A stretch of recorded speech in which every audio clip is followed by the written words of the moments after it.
us unmistakable signals. Relentless heavy rains, devastating droughts, and unbearable heat waves are no longer distant threats. They are present realities unfolding across the globe. These are not isolated incidents. They are part of a growing pattern that can no longer be ignored. Listen closely. Listen again. Can you hear it? Amid the storms and the scorching heat, another sound is rising, one of hope, resilience and change. It is the sound of solutions taking shape, of innovation strengthening, and of communities uniting in the face of an escalating climate crisis. The fight against environmental destruction is gaining momentum, growing stronger than ever. The extreme temperatures that challenge our survival. This is the sound of transformation. The signals from our planet are clear, urgent, and impossible to dismiss. The time to act on climate change is not tomorrow, it is now. Good evening and a very warm welcome. You're watching Primetime News on TV1. I'm Theruni Karunaratna. And I'm Final Thilakaratna. The Earth doesn't come to debate with us or sit down for discussions. Instead, it keeps sending us warning signals through rising sea levels, extreme heat, severe cold, wildfires and melting glaciers. Scientists said global warming should be limited to 1.5 degrees Celsius. But now we are already moving beyond that threshold. And that is why neither you nor I can ignore the warning signals that the planet is giving us. So all of us must come together and take action to reduce the impact of climate change. That is the message that we bring to you today on World Environment Day. Let's now take a look at your headlines for tonight. The headlines on Newsfirst. Rumesh Tharanga wins Diamond League javelin throw with record 92.82 meter throw. World Environment Day 2026. Focus on climate action. 5 forests declared as protected reserves. SJB Balangoda organizer defects to SLPP. Severe wind warning issued for multiple provinces across Sri Lanka.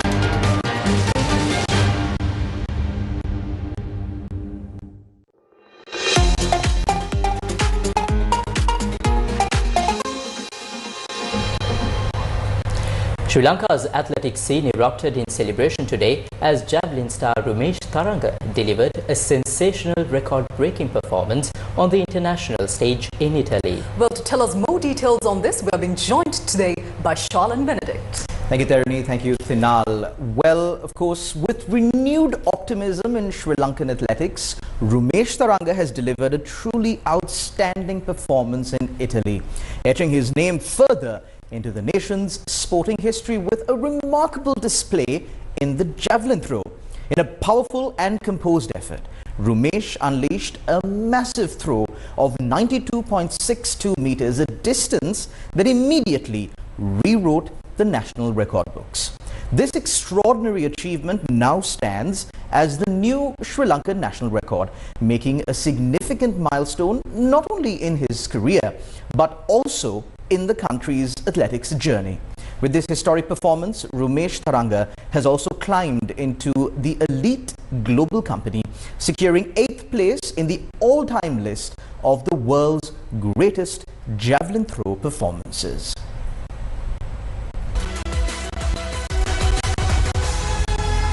Rumesh Tharanga is currently ranked 5th in the world in the men's javelin rankings. He produced a sensational performance at the Diamond League athletics meet held in Rome. Over 90 meters, it was 92 meters. And simultaneously. Among his rivals were several world-class athletes, including Grenada's Anderson Peters, who is currently ranked 2nd in the world. With a remarkable throw of 92.62 meters in his second attempt, Rumesh not only secured a victory but also set both a new meet record and a new Sri Lankan national record. With this outstanding performance, Rumesh has climbed to 8th place on the all-time world list of javelin throwers. Significantly, he has also become the second best Asian javelin thrower in history. Rumesh Tharanga broke a 20-year-old record previously set in Rome at the Diamond League by Norway's Andreas Thorkildsen, who had recorded a distance of 90.34 meters. This mark also stands as the best performance recorded globally in the event over the past 4 years, as well as the top throw of the current season in men's javelin. It is also the best performance by an Asian athlete in the event since Pakistan's Olympic gold medalist Arshad Nadeem at the 2024 Paris Olympics. ඇත්තටම ගොඩක් සතුටුයි diamond league තරගාවලියක නව තරග වාර්තාවක් සමග ශ්‍රී ලංකා වාර්තාවක්ද හතර වෙනි වතාවට තල්ලු කරන ලැබීම ගැන ඊළඟට තියෙන බලාපොරොත්තුව අල්ටිමේට් චැම්පියන්ෂිප් එක සහ ඩයමන්ඩ් ලීග් ෆයිනල් එක සහ කොමන්වෙල්ත් ගේම්ස් ඉතින් ඔය තුනේ ලොකු දෙයක් කරන්න බලාපොරොත්තු වෙනවා ඉස්සරහට එන මීට්වලදී අනිවාර්යෙන් හොඳ දෙයක් කරනවා බලාපොරොත්තු වෙනවා අපේ ලෝකයේ තියෙන අනිත් පහසුකම් තියෙන හැම රටක් එක්කම අභිභව යන්න රුමේෂ් ඒක කරන්න පුළුවන් රුමේෂ්ගේ කැපවීම ධෛර්යය අධිෂ්ඨානය තිබ්බා ඒ තමයි ගමන අපිට එන්න පුළුවන් වුණේ ඇත්තට සූපතන රුමේෂ්ට මේ දී ලංකාවේ ජනතාවට මේ 92ක ත්‍රෝ එකක් බලන්න සලසුවට Rumesh Tharanga is currently ranked 5th in the world in the men's javelin rankings. He is next scheduled to compete at the Open Athletics Championship in the Czech Republic on the 16th. The Earth, not just humanity, but all living beings, humans, animals, and every form of life exists within this 510 million square kilometer planet. She has never come forward to engage in dialogue, discussion, or debate with us. Yet she continues to warn us through her actions. It is something that we must understand. And that is precisely why the theme of today's World Environment Day calls for action to mitigate climate change.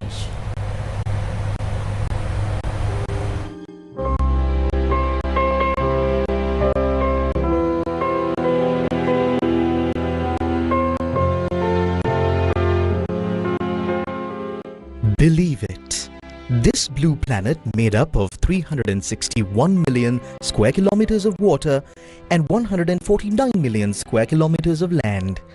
What you see here is the home of everyone you know, everyone you don't know, and everyone who has ever lived.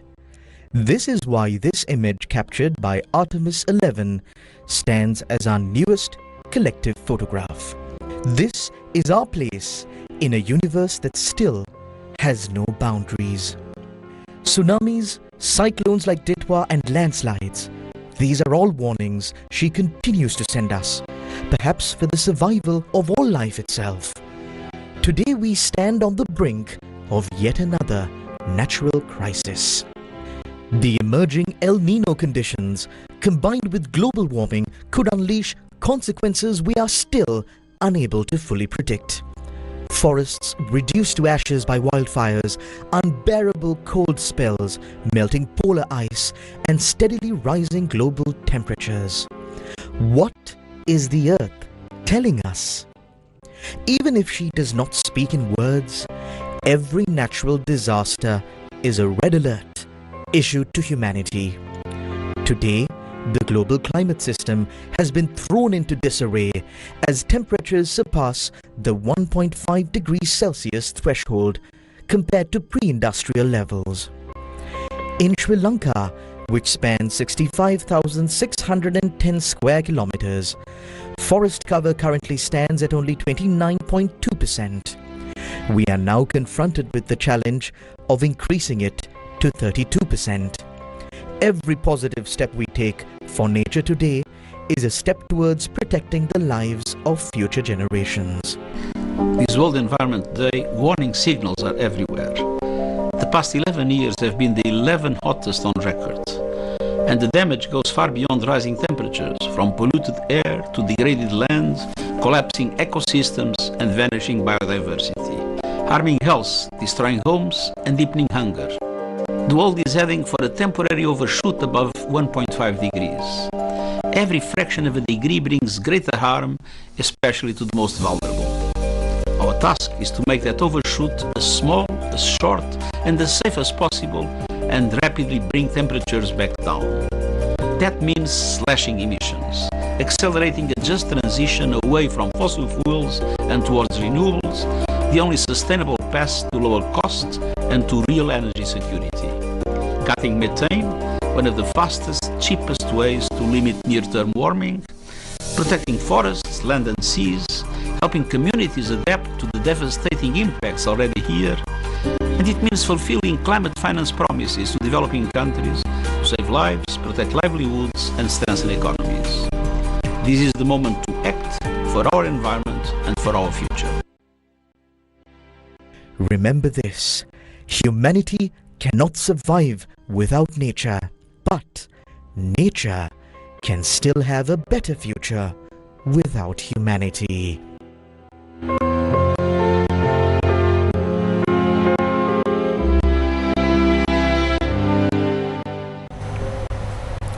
In line with World Environment Day, 5 forests in Sri Lanka were officially declared as protected reserves today with the participation of the President. The National World Environment Day celebrations was held this morning at Temple Trees.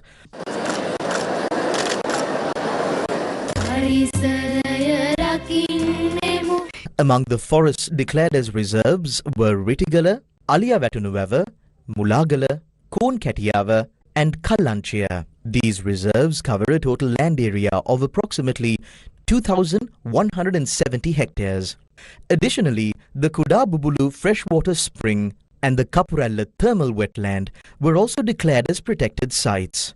The event also marked the introduction of improved national green reporting guidelines, while the Coast Conservation and Coastal Resource Management Department declared the Magama Sand Dune Belt as an environmentally sensitive area. The Department of Wildlife Conservation also initiated measures to reopen elephant corridors in line with conservation efforts. A certificate recognizing the event as a carbon-neutral program was presented to the President.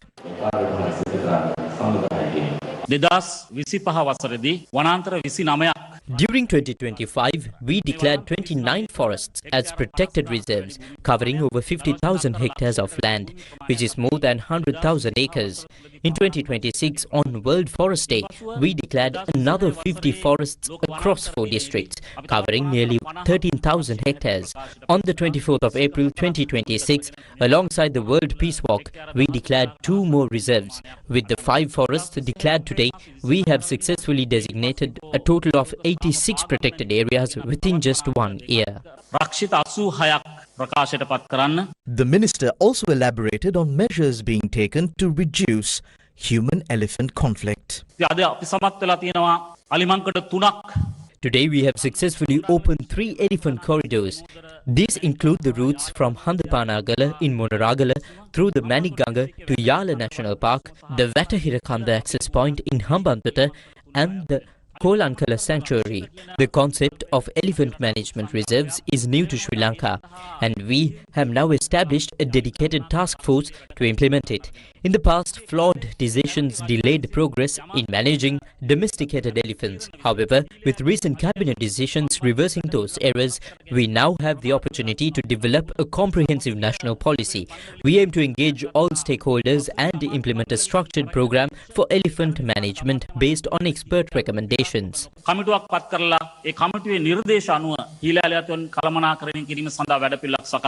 The President also visited an exhibition held at Temple Trees to mark World Environment Day.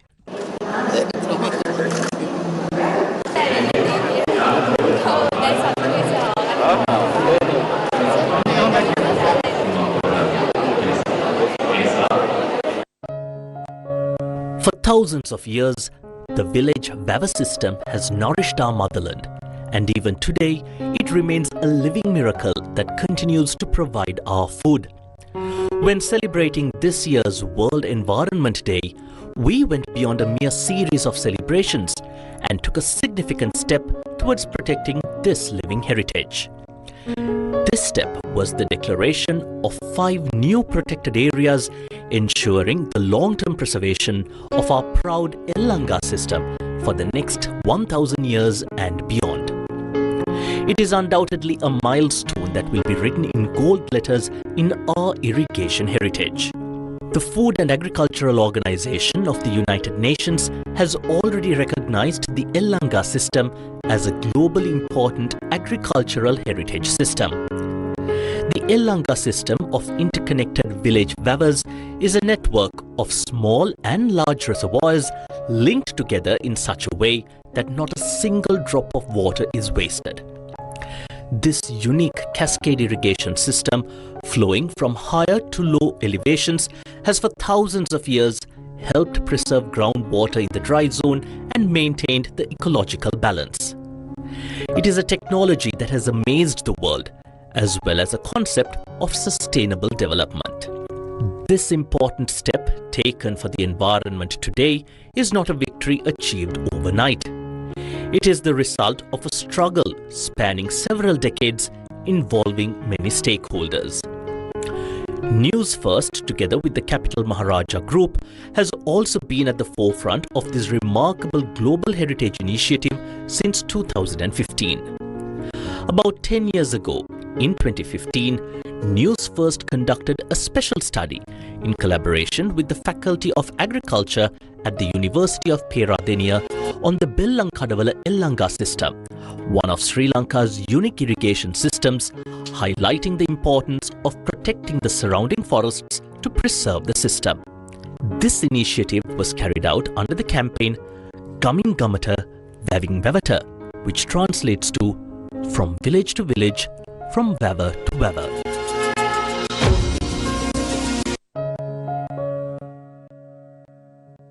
Through the Gammat initiative, many village wevers in the dry zone that were facing destruction were restored through the collective strength of farming communities as part of its broader mission.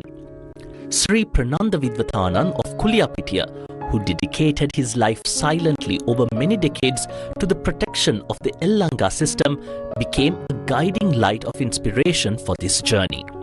The Ritigala Reserve, which was declared as a protected area today, is the source that nourishes the Bellankadavala Lanka system that formed the basis of our earlier study.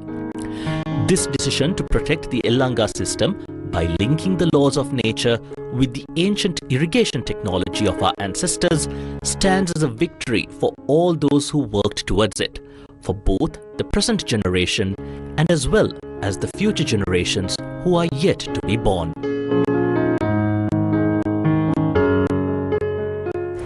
Well, let's now shift your attention to more local news from our stories that were marking the World Environment Day today.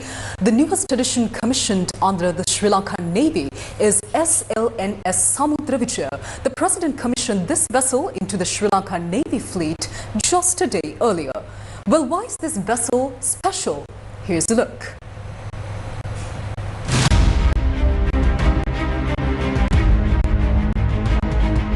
This vessel was received by Sri Lanka from the United States. The vessel was built at the United States Coast Guard Yard located at Curtis Bay in Baltimore, Maryland. It was officially commissioned into service with the United States Coast Guard on the 23rd of August 1968. This ship belongs to the Reliance-class medium endurance cutters. It has completed an impressive 55 years of service in the United States. With a length of 64 meters, the vessel can reach a speed of 17.1 knots. The displacement of this warship is approximately 1,160 tons. With a fuel capacity exceeding 183,000 liters, it is capable of continuously operating over a range of 6,000 nautical miles. On the 1st of March 2023, the vessel was officially decommissioned from the United States Coast Guard. On the 20th of February 2026, after completing refurbishment and maintenance work, a crew of 86 Sri Lanka Navy personnel sailed the vessel over a distance of 15,787 nautical miles, bringing it to Sri Lanka on the 8th of May.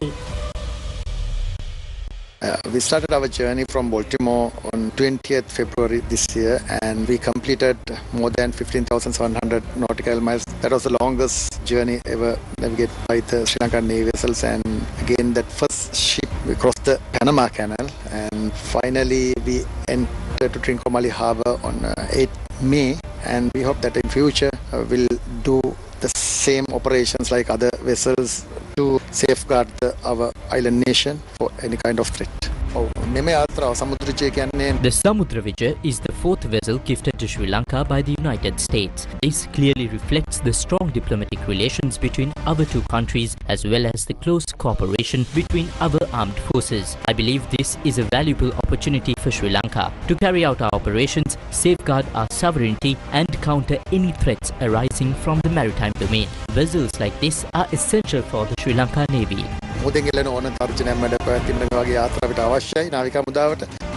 The crew of SLNS Samudra Vijay consists of 14 officers and 72 sailors. The vessel is also equipped with a range of modern technological systems.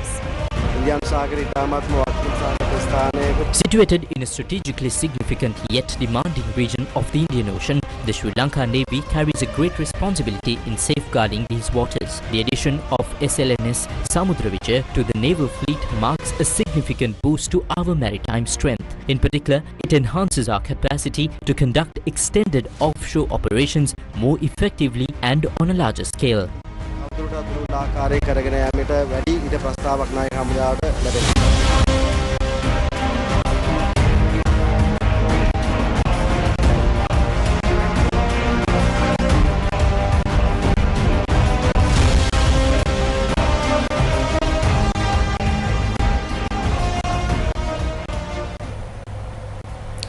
The International Monetary Fund says pay levels are tied to medium-term revenue plan. Evan Papageorgiou, IMF Mission Chief for Sri Lanka, said the configuration of income taxes, including payee, will be a key part of a medium-term revenue strategy the authorities are completing with IMF assistance. Responding to a question posed by Newsfirst Zulfikar Farzan on Thursday, the IMF Mission Chief indicated that steps are underway toward that strategy, but did not state a specific time frame for how long current payee levels will be maintained under the program. Responding to concerns over whether the government can expand social welfare under the ongoing IMF-supported reform program, IMF Mission Chief for Sri Lanka, Evan Papageorgiou, emphasized that protecting the poor and vulnerable remains a cornerstone of the extended fund facility. Papageorgiou clarified that the program includes a mandatory floor on social spending, requiring the government to allocate a minimum amount to shield low-income families. This benchmark is reviewed quarterly, and notably, Sri Lanka met the target at both end December 2025 and end March 2026. He further highlighted that the IMF is encouraging authorities to strengthen targeting, coverage and adequacy of social safety nets. A key step in this direction is the recertification of applicants under the Aswasuma welfare scheme, aimed at reducing errors and ensuring benefits reach those most in need. News First, main sponsor. 2 countries, 2 degrees within 4 years. Call ACBT. 2 countries, 2 degrees in engineering within 4 years. Be a professional in robotics, mechatronics, and electrical engineering. The next generation of careers that go beyond borders. Limited number of seats for the June intake. Call ACBT on 0117-699-499 or visit www.acbt.net. Welcome back. We move on to more local news now. Opposition leader Sajith Premadasa said in Hambantota that both the country and its people are currently facing a multitude of massive challenges.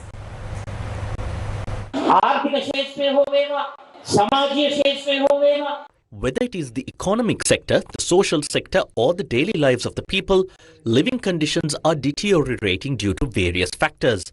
Poverty is increasing. The prices of goods and inflation continue to rise. Many people are unable to afford even 3 meals a day. In this risky and fragile situation facing the country, many forces are waiting, like vultures, to turn our nation into a target for their own agendas. These opportunistic elements are attempting to exploit the country's vulnerability to undermine our sovereignty.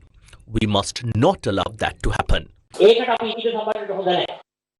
Suranga Manik Wijetunga, co-organizer of the Balangod electorate for the Samaga Jana Balawegaya, crossed over today to the Sri Lanka Pojana Peramuna. Arriving at the SLPP headquarters, he met the party's national organizer Nama Rajapaksa and was officially appointed as the SLPP organizer for Balangoda. Sajith Premadasa මැතිතුමා මම හිටපු පක්ෂ නායකතුමා Sajid Premadasa is my former party leader. I believe that at the right moment, the correct decisions must be taken. However, there has been a delay in decision making. Because of that delay, there is frustration within the party. There are members who feel hurt and disappointed. When fairness is not upheld within a party, its supporters begin to rise and the party itself reacts. We are also seeing a trend of senior members leaving the party. Our General Secretary, Ranjit Mathuma Bandara, must also take responsibility for this. Politics at the grassroots level is not driven by those sitting in high positions. It is driven by us on the ground. Grassroots politicians are the real engines that deliver votes. If those politicians are sidelined, undermined or restrained, elections cannot be won. By the time this reality is fully understood, I believe it will be too late.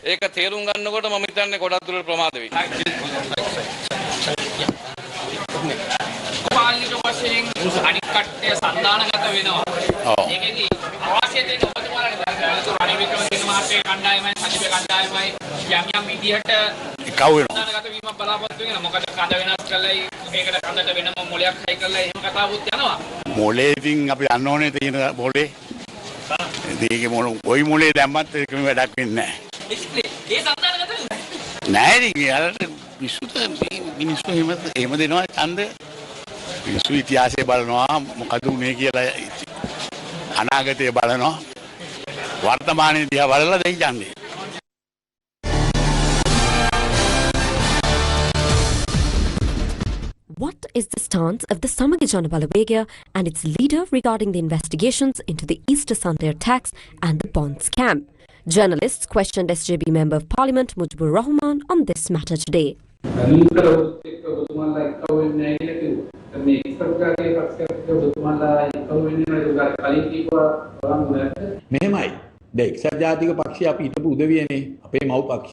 Look, we are people who were in the UNP.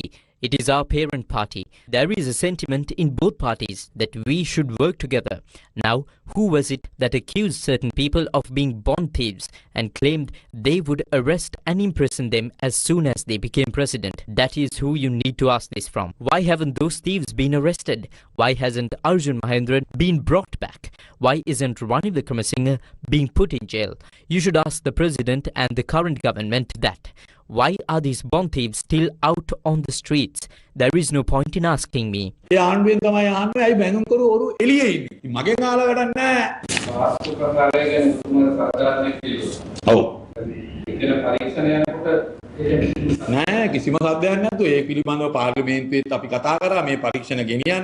No, we have not been silent. We have spoken about this in Parliament as well. We have insisted that these investigations must continue and that they need to be strengthened. Even Sajid Premadasa made a statement in Parliament to support this. There are even individuals within the government who have been accused in connection with the Sunday bomb attacks.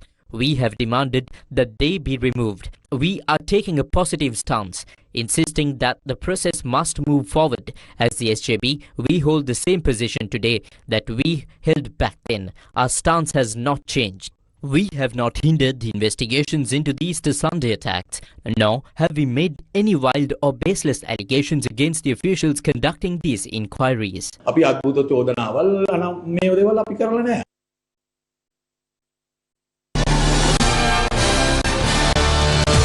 Sampath Athukorala of the Sri Lanka Pojana Peramuna states that they believe only in the leadership of Nama Rajapaksa. I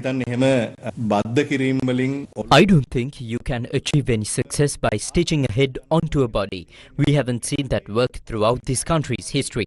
The best example is former President Maithripala Sirisena's and Ranil Wickremesinghe's Yahapalana government. That group was responsible for defeating President Mahinda Rajapaksa in 2015. They didn't just graft a body, they grafted arms and legs too.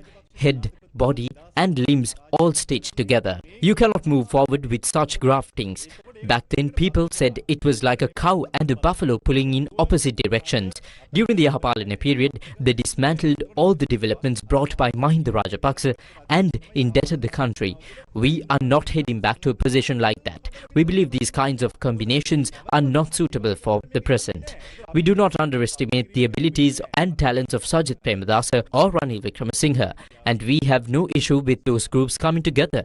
However, the philosophy that we, the Sri Lanka Podujana Peramuna, believe in rests with Nama Rajapaksa. ජන පෙරමුණ විශ්වාස කරන අපේ දර්ශනය තියෙන්නේ නාමල් රාජපක්ෂ මහත්තයා ගාව.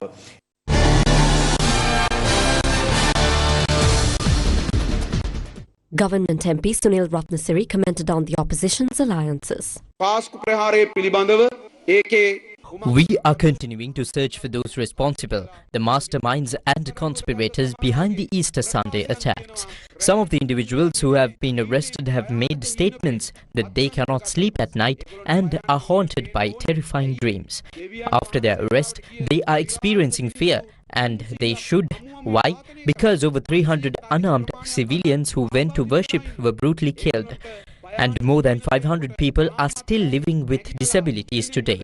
While they are haunted by nightmares, there are still children waking up at night, crying in their sleep, calling out for their mothers and fathers. Throughout history, it was always the people who carried while politicians and rulers laughed. But what is happening today? Now the people are smiling, and politicians are the ones under pressure. At present, there has only been a restriction placed on former President Gotabaya Rajapaksa's passport. Yet, many are already in a state of panic. Everyone appears unsettled. Now they are exploring whether they can regain power by attempting political maneuvers never seen before. I even saw a former opposition MP saying that we have heard of kidney transplants, liver transplants and heart transplants. Those are the types of transplants we are familiar with. But now it seems they are trying something new, combining different parts. They say Ranil's head, Sajid's body, even take parts from Nimal Siripala, Tisakutti and many other. Even if you combine all of that, I assure you, this government will continue to protect the people of this country. That is guaranteed.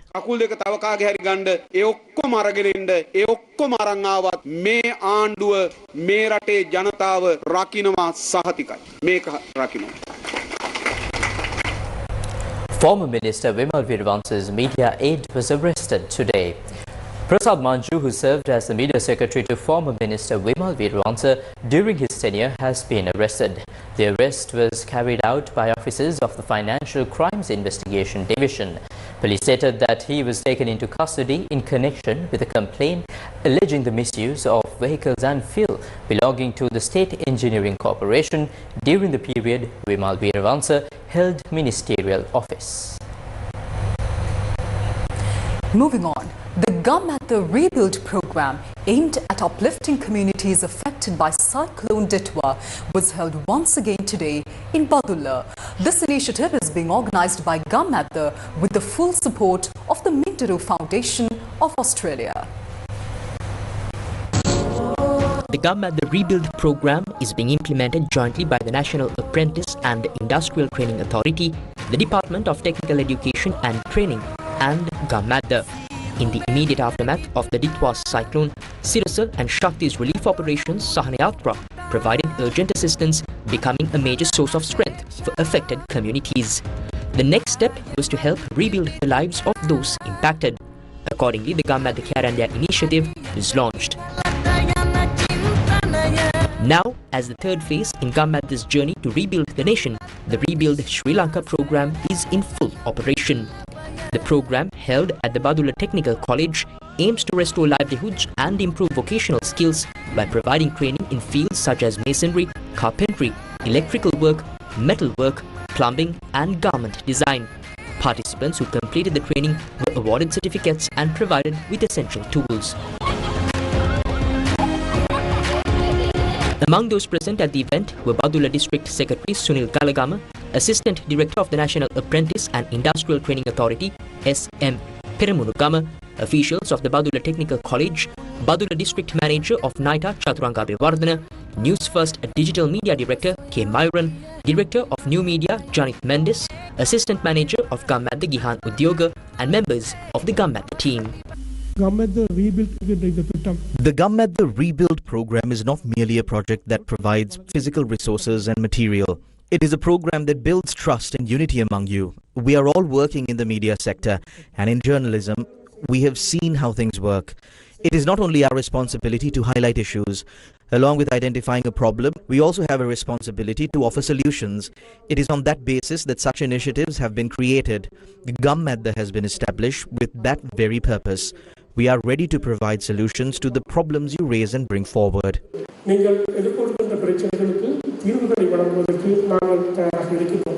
ශ්‍රී ලාංකිකයෝ කියන්නේ බොහොම හයිය. Sri Lankans are a strong and resilient people who always rise again from adversity.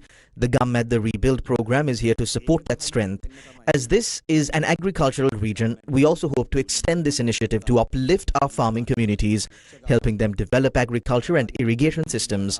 Through Gum at the, we aim to actively contribute to strengthening the livelihoods of farmers who have dedicated their lives to this sector. කරගන්න සහ ඒ වාරි කටයුතු දියුණු කරගන්න ගම් මැද්ද සක්‍රීය දායකත්වයක් ලබා දෙන්න අපි බලාපොරොත්තු වෙනවා කියන පණිවිඩෙත් මම මෙතනදී දෙන්න ඕනේ. University students in the Badula district who were affected by the cyclone were also provided with laptop computers.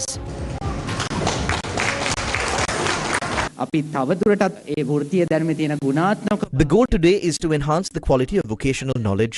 Through Gum at the, in partnership with NITA and the Technical College, we are building a bridge that elevates skills and creates opportunities for sustainable development. ගම් ඇත්ත කියන පාලම හරහා තමයි මේ වෘත්තීය දැනුමේ ගුණාත්මක භාවය ඉහළ නැංගුනේ. සියල්ල අහිමි වූ මොහොතක ඔවුන්ගේ At a time when everything was lost, this support ensures that their educational dreams are not interrupted. It reconnects them to a global future. I would like to express my sincere gratitude to the Gum at the program for this invaluable contribution. Equipment necessary for rebuilding livelihoods was also distributed, along with basic training on how to use them effectively. ඇත්තටම ගොඩක් සතුටුයි මට laptop එකක් ඕනම කාලේ research එකක් කරන්න ඕනේ. මගේ තිබුණ එකත් කැඩුනා මේ සුලි කුණාටුව දවස්වල වතුර ගිහිල්ලා. ඉතින් ඇත්තටම මට සතුටුයි මේව හම්බුනේ ගැන. ඒතර හොඳයි මේ වැඩසටහනක් අපි වගේ පීඩාවට පත් වෙලා ඉන්න ජනතාව වෙනුවෙන් ඊයේ ගොඩාක් දේවල් අපිට උගන්වනවා. ලැප් එකක් ගන්න කොහොමද කියලා හිතේ වගේ වෙලාවක මේ වගේ උදව්වක් කරගෙන ඇත්තටම ගොඩක් සතුටුයි ගොඩක් පිං. ලැප්ටොප් පරිගණක ලබා දීලා මේ කරන ප්‍රජා සත්කාරයට ගොඩාක් ස්තුතියි.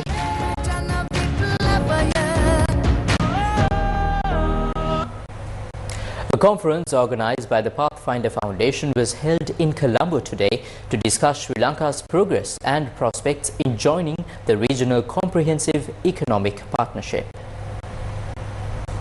Sri Lanka has advanced discussions towards joining the Regional Comprehensive Economic Partnership, or RCEP, the world's largest free trade agreement, following high-level diplomatic engagements with Australia and New Zealand.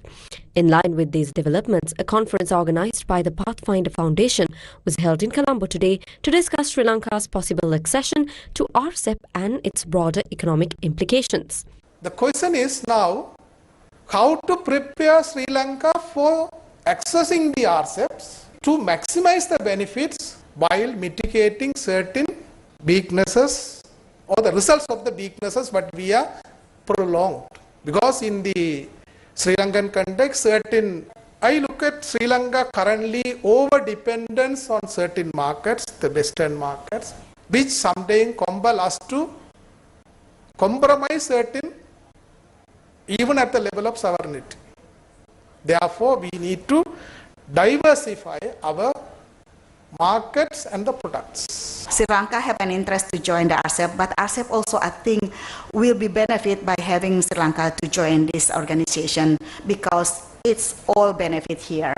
Its strategic location in the Indian Ocean and strong maritime connectivity potential, competitive sector in many products, apparel, tea, rubber, tourism, logistics, and ICT, and potential as a regional logistic and service hub.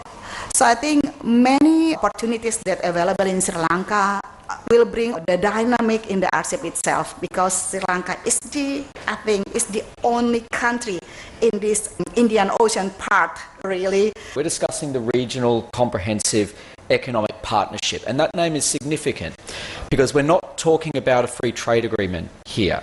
We're talking about an agreement that is intended to form a genuine economic architecture for our region. Here in Sri Lanka, I talk a lot about cooperating as Indian Ocean partners, as Indo-Pacific partners.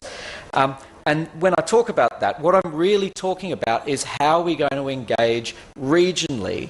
How are we going to cooperate regionally to bring our economies together and our people together? And this agreement is a leading tool for that. A more successful Sri Lanka in 20 years' time will be one that has greater energy independence than it enjoys at present. We don't know how long the process of transition will take, but we can be sure about the direction of travel. Over time, cleaner and more renewable sources of generation and storage will be the norm in successful economies all around the world. We can expect that a successful Sri Lanka would be one that was less dependent on the fossil fuels that you currently import from your Western neighbours. A successful Sri Lanka would be less dependent on remittances than it currently is. RCEP, established with 15 member countries, includes the 10 ASEAN nations along with Australia, New Zealand, Japan, China and South Korea. The bloc represents nearly half of the world's population and a significant share of global economic output. If Sri Lanka successfully joins RCEP, it is expected to open new opportunities for trade, investment and regional cooperation, further strengthening its position within the Asia-Pacific economic landscape. A significant milestone in Sri Lanka's higher education landscape was marked today as the Maharaja Institute of Management celebrated a landmark graduation ceremony. The ceremony held at Stein Studios saw the graduation of 185 students across a range of disciplines, including film and television production, digital marketing management and other specialized fields. Today's event was particularly historic as it recognized Sri Lanka's first ever batch of master's graduates in film and television production. This program is delivered in partnership with the University of Wolverhampton in the United Kingdom.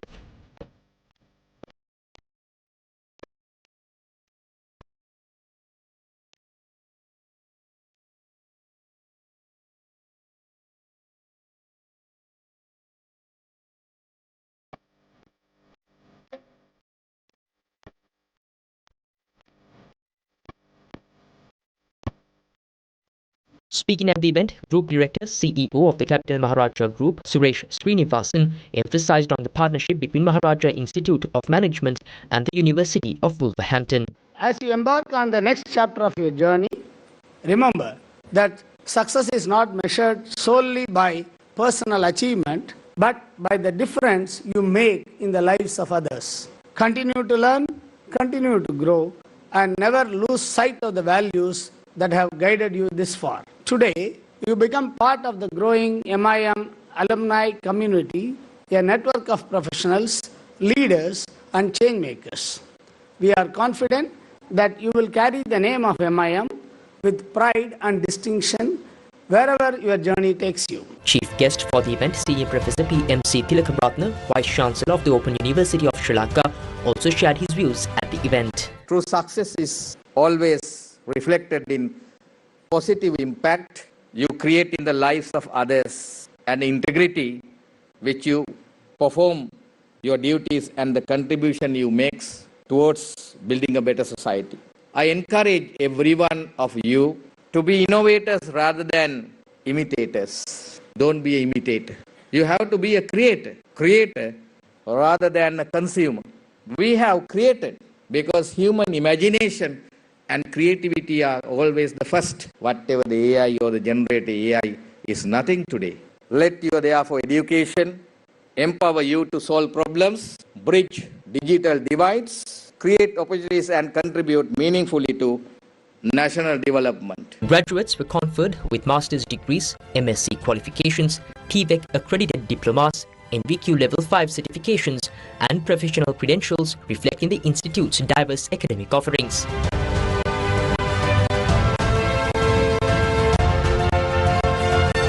The event was also graced by Chairman and Managing Director of the Capital Maharaja Group, Sashi Raja Mahendran, along with members of the group's main board.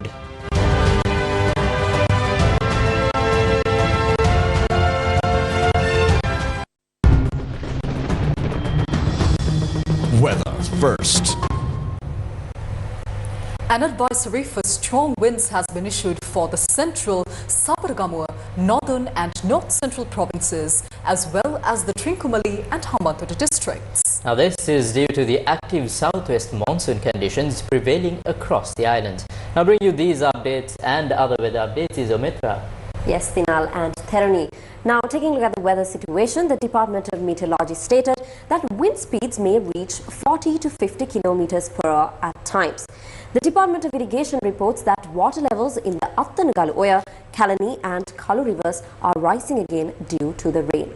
Now, the director of the Hydrology Division, L.S. Surya Bandara, noted that the public should remain vigilant regarding this situation. Meanwhile, the Department of Meteorology states that fairly heavy showers of about 75 millimeters are likely at some places in the western, Sabaragamu and northwestern provinces, as well as in the Galle, Matara, Kandy and Nuwara districts.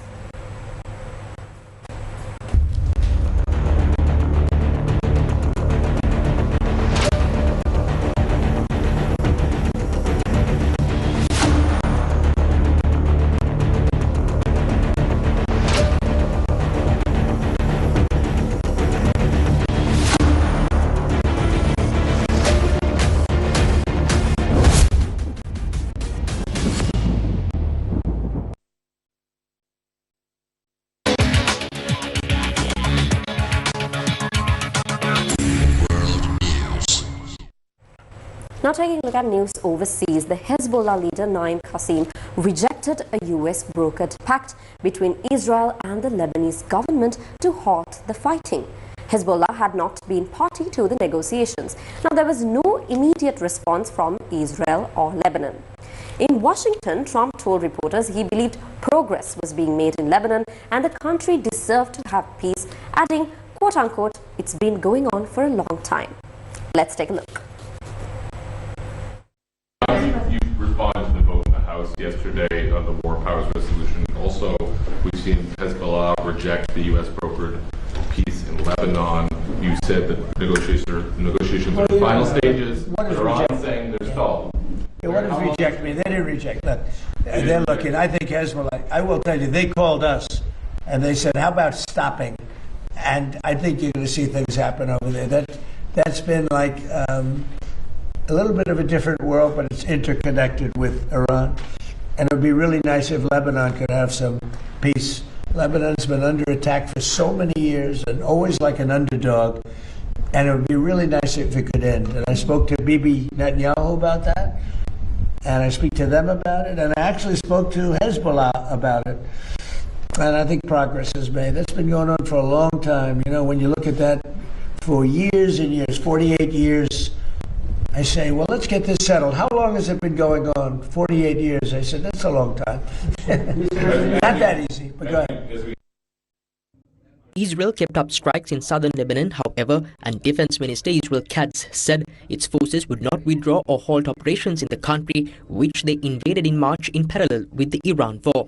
Meanwhile, Pakistan's Interior Minister Mohsin Naqvi has met with Iran's Interior Minister Ekhsandar Momeni on the sidelines of the Shanghai Cooperation Organization Conference of Interior Ministers to discuss bilateral relations, border security and regional stability. The two ministers exchanged views on reducing tensions, enhancing border management and addressing shared internal security challenges. The Pakistani Ministry of Interior said on X, quote, both interior ministers emphasized the need to continue diplomatic efforts consistently for sustainable peace in the region, unquote. The commander of Iran's Revolutionary Guards, Quds Force, which established Hezbollah in 1982, said Israel must at a minimum withdraw to positions it held before the war began.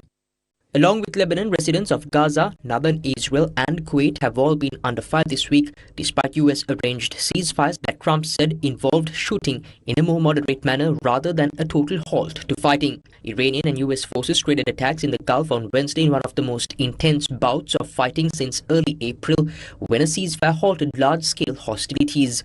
Iranian forces struck Kuwait's airport, killing one person and injuring more than 60, authorities confirmed, while the US military launched strikes in the Strait of Hormuz. In Oman, an alleged drone attack forced the suspension of oil loading at the Mina Al-Fahal terminal after an explosion. Meanwhile, the number of displaced people in UNRWA emergency shelters in Lebanon has nearly doubled in recent weeks, the agency has reported, as Israeli military activity intensifies despite an ongoing ceasefire. By the 2nd of June, a total of 2,148 people from 661 families were registered across UNRWA's two emergency shelters at Sibling Training Center in Sidon and Badir School in Nahar al-Barad, up from 1,264 in the previous reporting period. The surge follows displacement orders from the Israeli military and increased attacks south of the Litani River. And that's a wrap of your news for tonight. Thank you for joining us. Good night.